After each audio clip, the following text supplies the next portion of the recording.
À la page 24 du chapitre 19, on va résoudre une dernière situation dans la section 3.2 de Séguin sur l'énergie potentielle élastique d'un ressort. Il s'agit dans ce cas-ci de la question instantanée 2, travail effectué par un ressort idéal, toujours mon petite erreur qui traîne. Prise 2.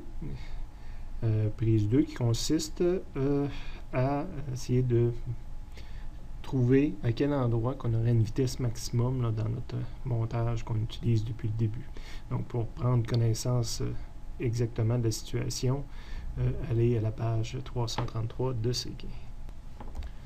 Donc, pour l'année prochaine, là, je vais changer le titre là, pour vraiment montrer qu'on parle de la vitesse maximale. Donc, on lit, on a les mêmes situations, les mêmes données que tout à l'heure, sauf qu'on ne connaît pas notre position finale. Vitesse initiale de 0, on va lâcher l'objet, force de frottement 0, toujours le même ressort, toujours initialement comprimé de la même façon. Mais cette fois-ci, je ne sais pas quel est mon E final. C'est une des données que je cherche parce que je voudrais que la vitesse finale, qui pour moi est inconnue présentement, soit une vitesse maximum. Parce qu'évidemment, quand vous lâchez le ressort, l'objet gagne de la vitesse puis il en repère. Bon, intuitivement, sans calcul, c'est pour ça que lui appelle ça des questions instantanées. Quelqu'un qui est moindrement brillant dirait ben ça va être quand E final va être égal à 0, donc quand que le ressort est plus comprimé, au moment où il passe à sa position neutre, c'est là qu'il y a la plus grande vitesse, puis après ça, il se met à ralentir. Mais on va le faire comme moi-même, prof de physique très peu brillant, ce qu'il faut que je me l'explique, puis que j'utilise des formules pour le justifier à 100%, dire que c'est démontrable par les équations de la physique. Donc on a la même situation depuis le début.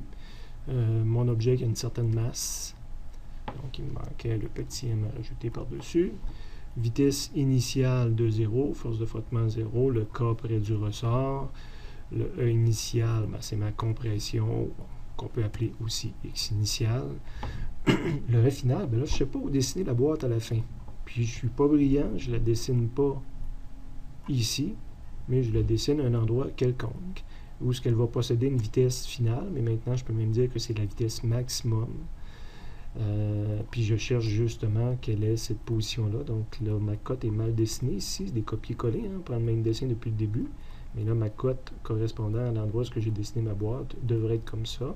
Puis le E final, ben, c'est entre ces deux cotes-là. Hein. On prenait toujours le milieu de la boîte. Donc ma cote est ici, mon X final serait ici. Ça, c'est notre système d'axe. Évidemment, je cherche une vitesse et à la page précédente, 23, on avait trouvé une équation pour la vitesse.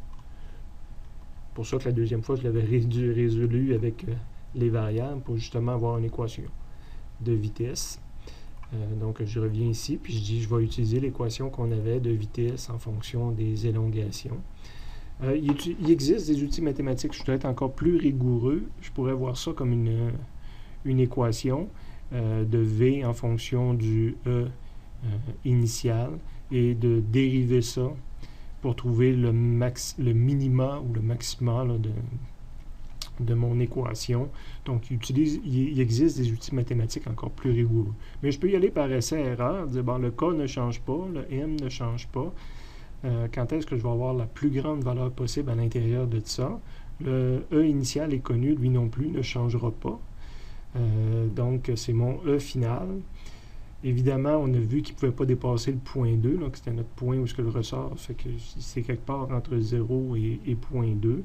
Évidemment, quand est-ce que je vais avoir le plus grand chiffre à l'intérieur de tout ça, c'est quand il va valoir 0, parce que là, je vais faire 0 moins quelque chose, fait que je vais comme avoir ma valeur initiale au maximum. Si je fais 1 moins quelque chose, je me trouve à rapetisser ma valeur. Pas évident peut-être à voir, là. Ça devient plus naturel en disant je suis certain que c'est là qu'il va avoir sa vitesse naturelle, sa vitesse maximum, mais il faut le voir, dire que j'aurai ma vitesse maximum quand ce terme-là est égal à 0, c'est à ce moment-là que l'ensemble du terme à l'intérieur va être le plus grand possible. Je peux l'écrire. Il va falloir que je l'écrive de toute façon parce que je veux calculer aussi la valeur de vitesse finale. Donc je remplace justement mon 0. Et il va me rester moins K, E initial, M. Donc, c'est la valeur de la vitesse maximum quand je vais mettre les chiffres. 2,31. Donc, c'est vrai dans n'importe quelle situation. Ressort, sa vitesse maximum, c'est quand que je n'aurai pas d'élongation. Donc, dans la vraie vie, j'aurais dû le dessiner ici. Puis, Et là, j'ai triché, je l'ai mis un petit peu plus loin.